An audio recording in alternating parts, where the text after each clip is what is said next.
Good afternoon, and welcome to the Mission Produce Fiscal Third Quarter 2025 conference call. All participants will be in a listen-only mode. After today's presentation, there will be an opportunity to ask questions. Please also note today's event is being recorded.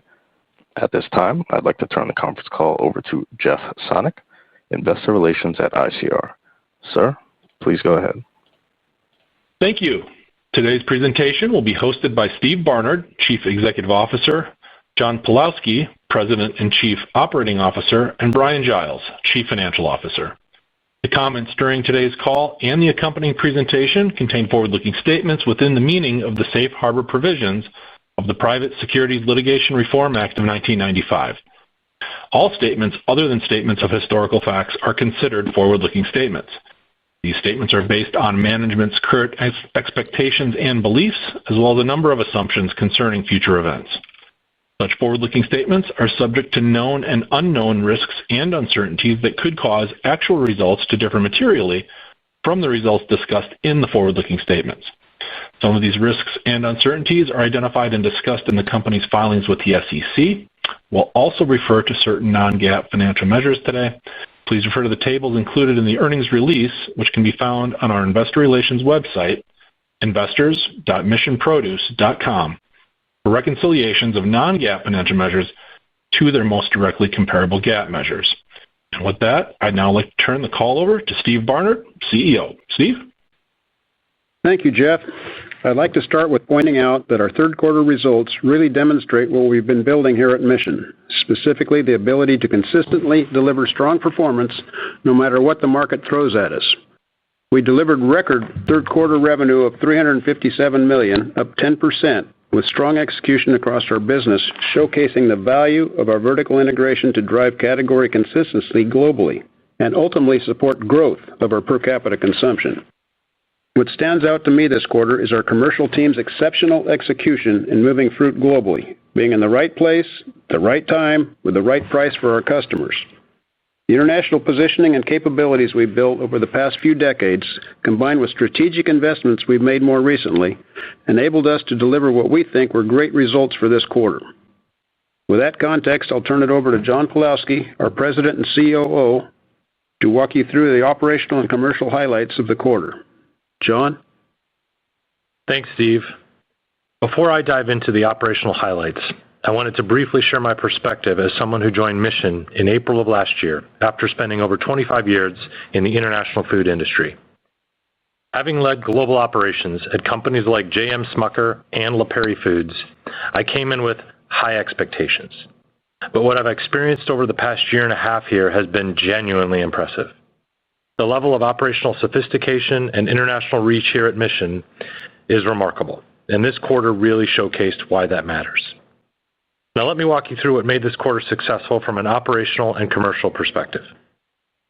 Our marketing and distribution segment delivered outstanding results, generating $344.1 million in sales, and demonstrates the power of our global sourcing and commercial execution capabilities when coupled with our vertically integrated international farming business. We achieved a 10% increase in avocado volume sold, while average per unit prices decreased only 5%, demonstrating our ability to maintain pricing discipline even as we moved significantly more volume through our system. And we were pleased that our per unit margins were solidly within our historical averages as we comped against last year's exceptional performance where our per unit margins exceeded norms. I believe what really sets Mission apart is our ability to execute on a truly global stage.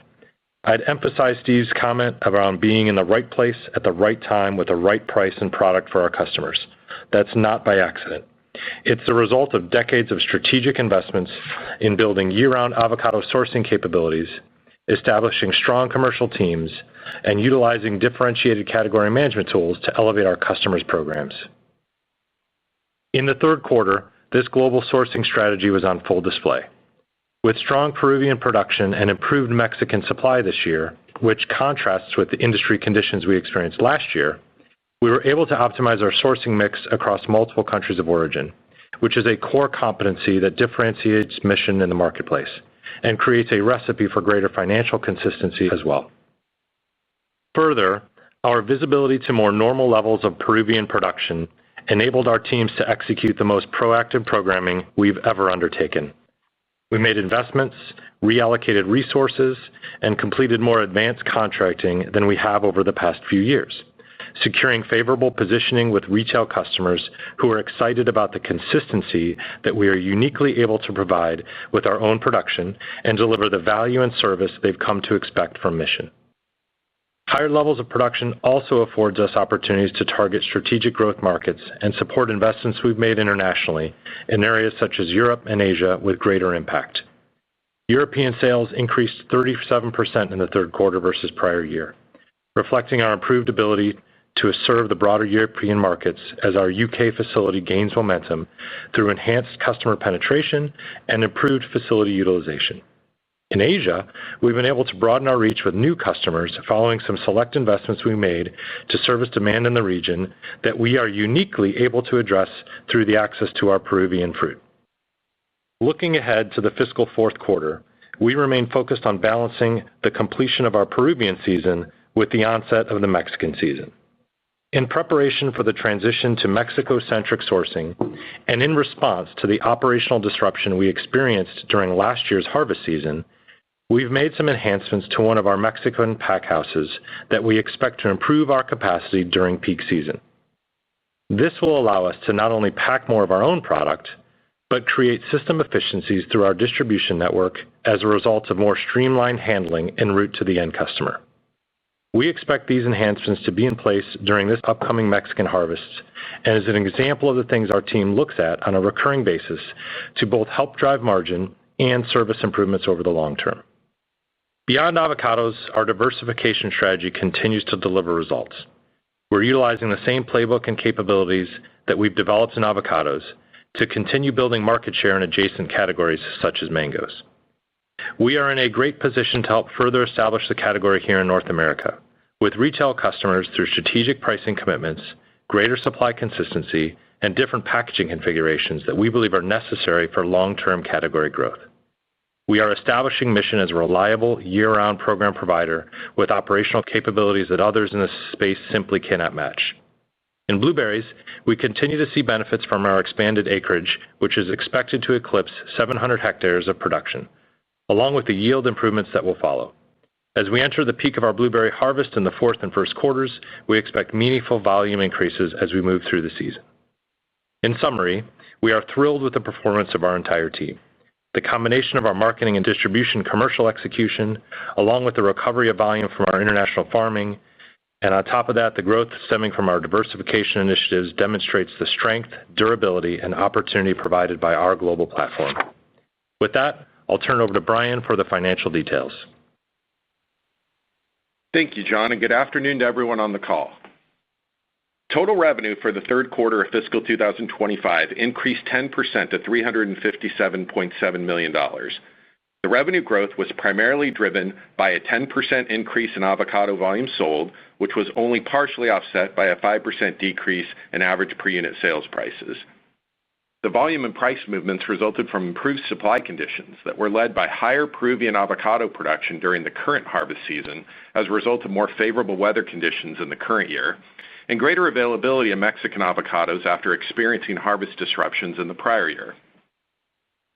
Gross profit increased to $8.1 million, or 22%, to $45.1 million in the third quarter, and gross profit percentage increased 120 basis points to 12.6% of revenue.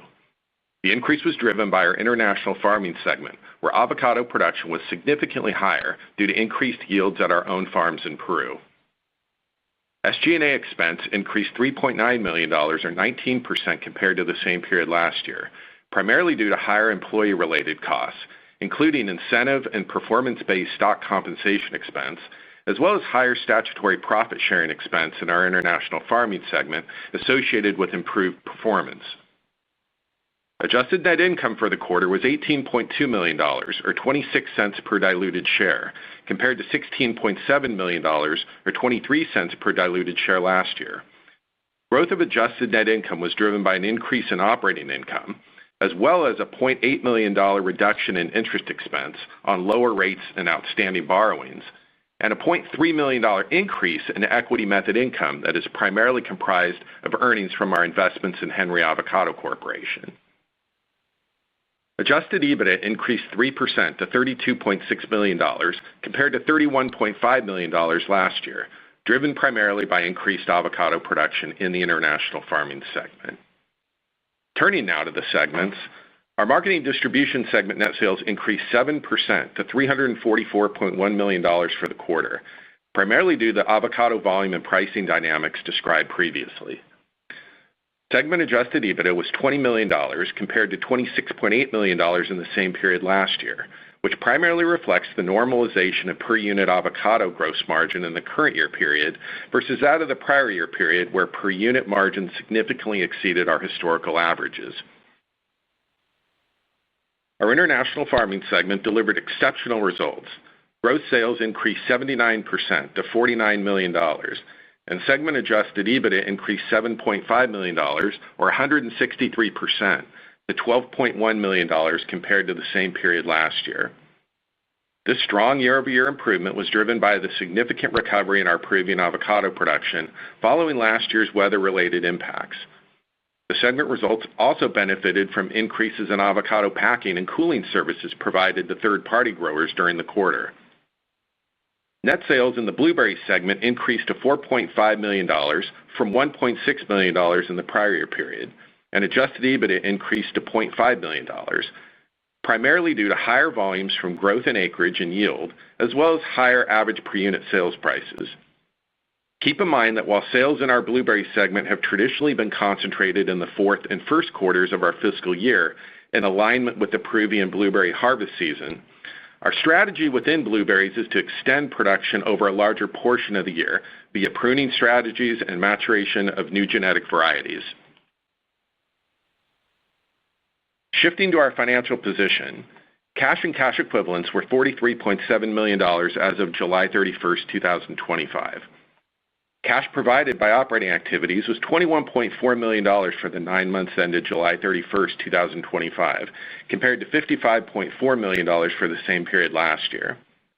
The year-over-year difference was primarily driven by higher working capital requirements in the current year due to significantly higher avocado production and harvest timing in the international farming segment, which has translated to higher inventory balances.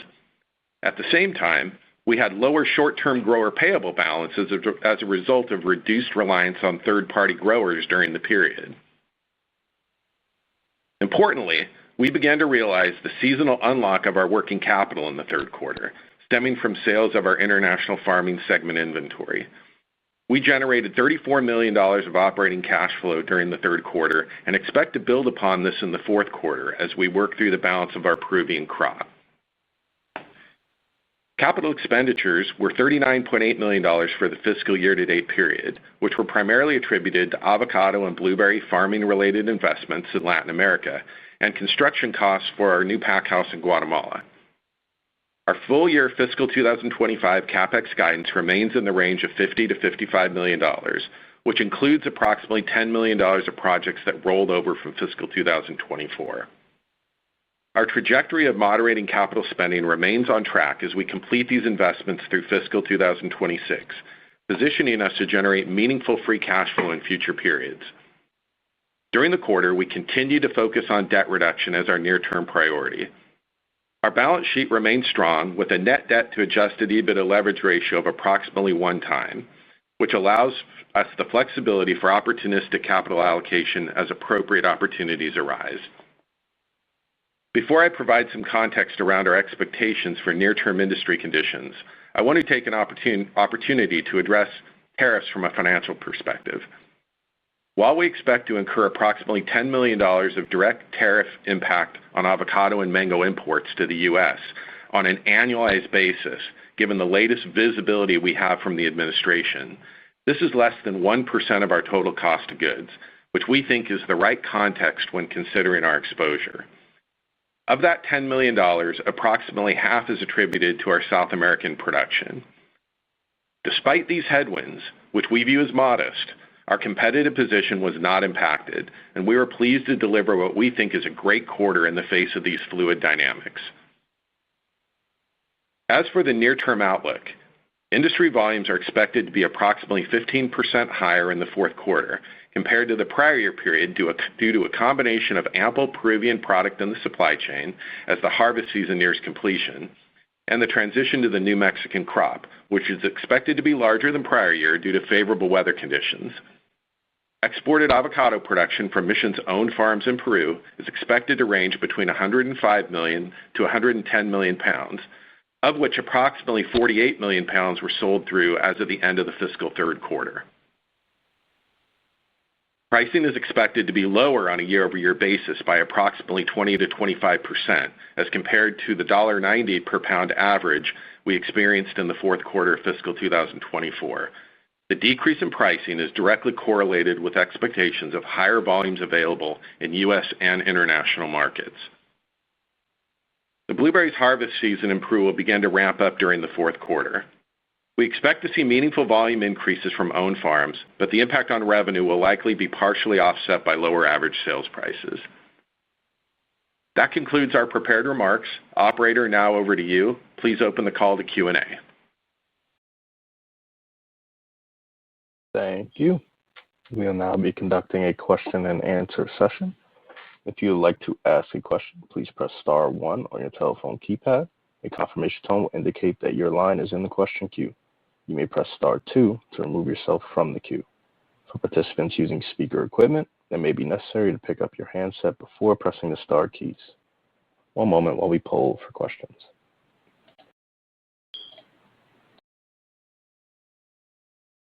And our first question comes from the line of Ben Kalev with Lake Street Capital Markets.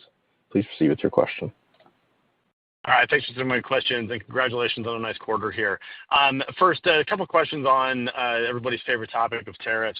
Brian, apologies if I'm going to make you repeat this, but you mentioned $10 million impact here within this fiscal year. Did you guys note the impact that has been seen to either in the third quarter or through the first 9 months of the year?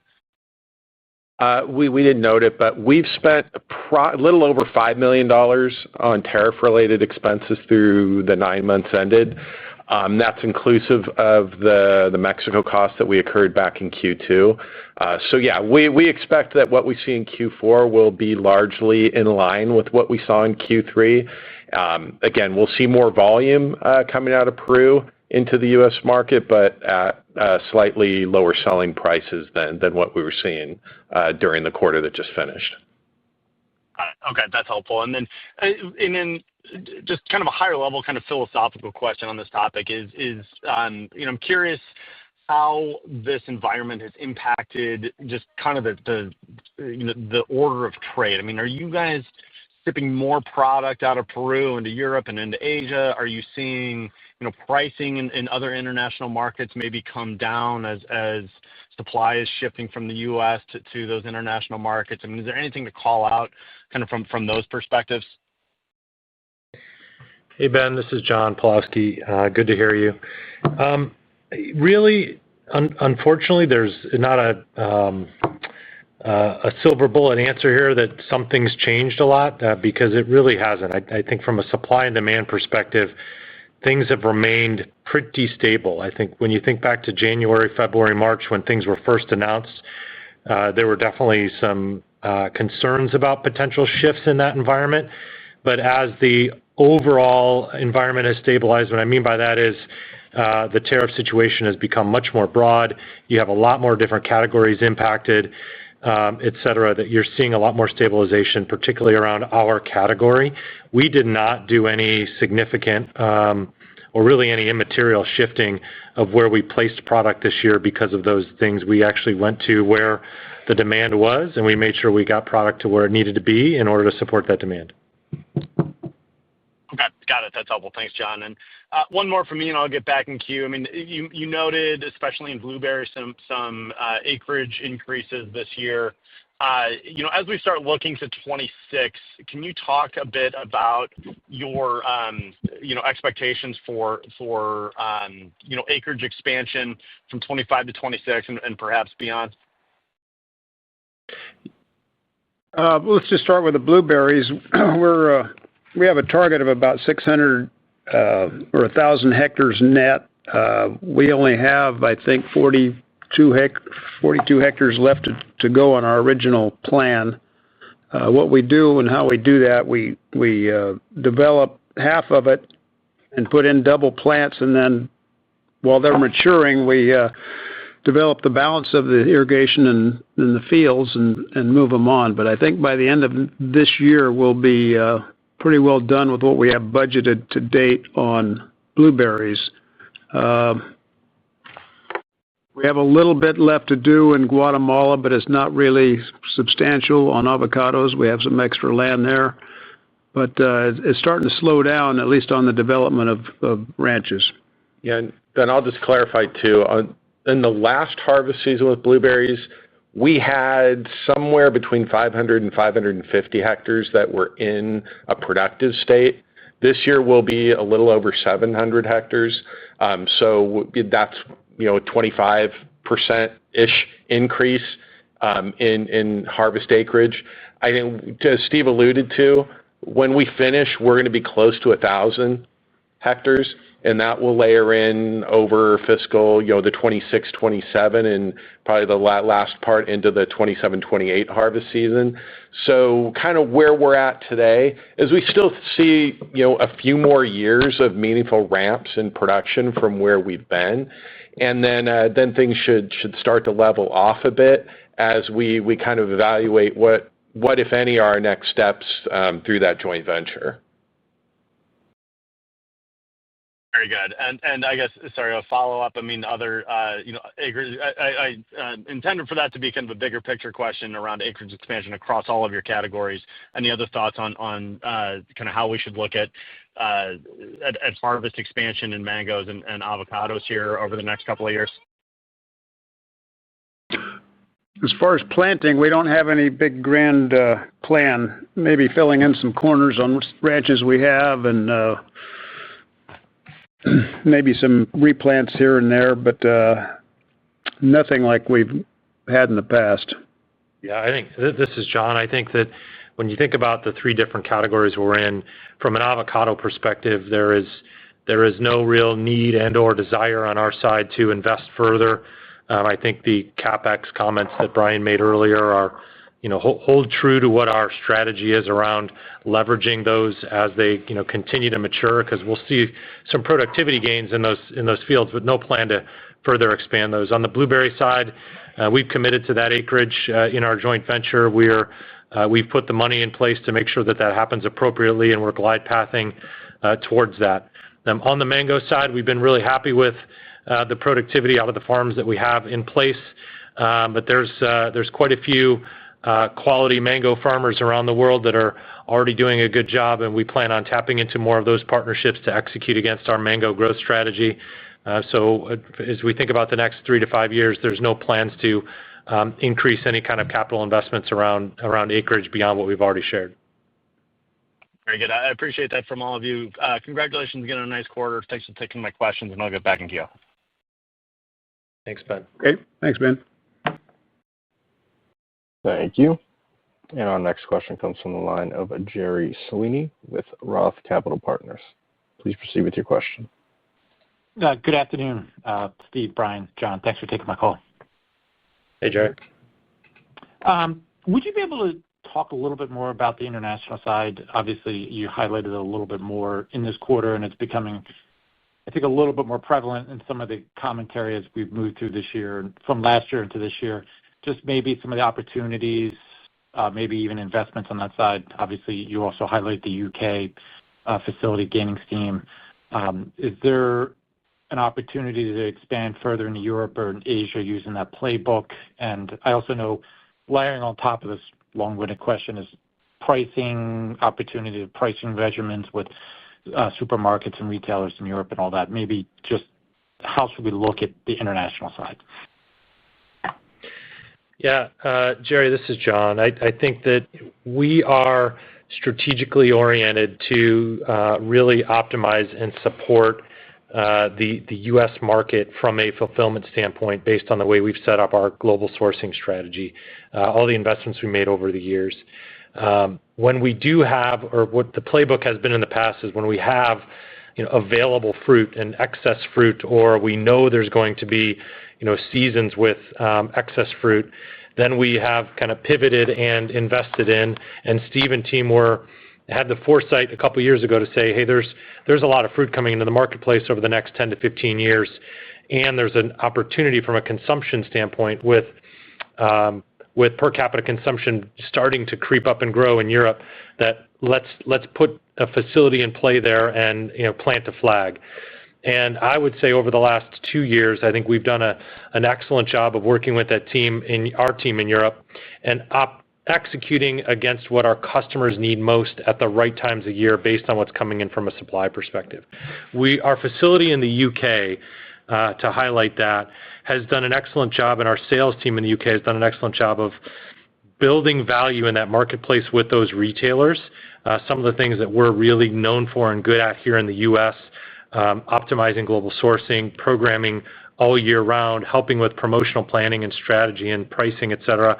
We've brought to some key retailers in the UK and have seen some nice increases in their volumes, as well as some nice shifts from a profitability standpoint in their categories. So we've been happy about that, and quite frankly, I see that continuing to grow.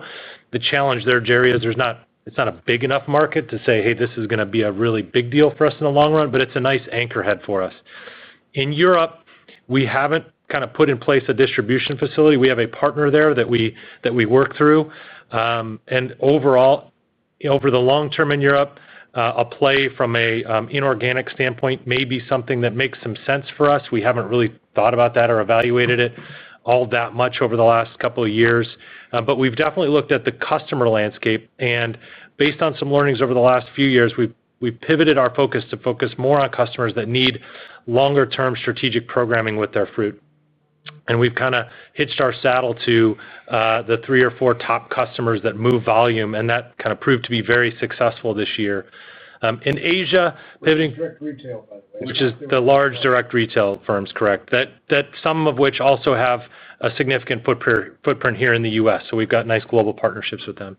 Shifting gears to Asia, we've got some great partners in Asia, as well as developed some new partnerships in Asia.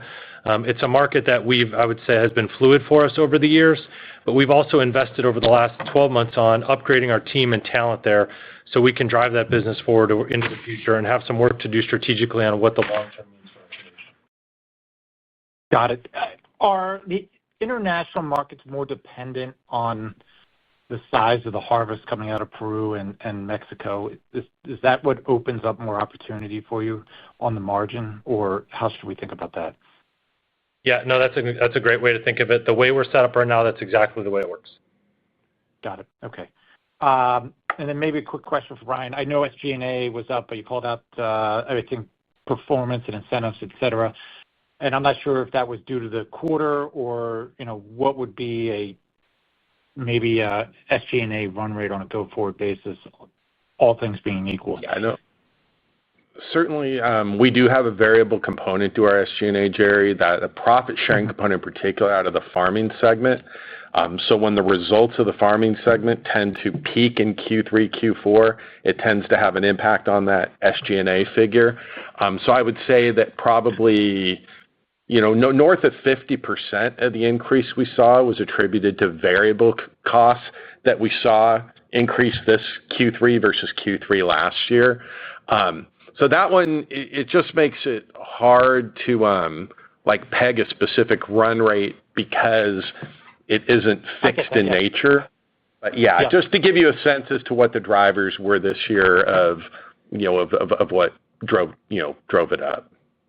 Yeah, no, and obviously a record quarter, and that makes sense. That's helpful. So, record quarter is going to mean higher SG&A. So, got it.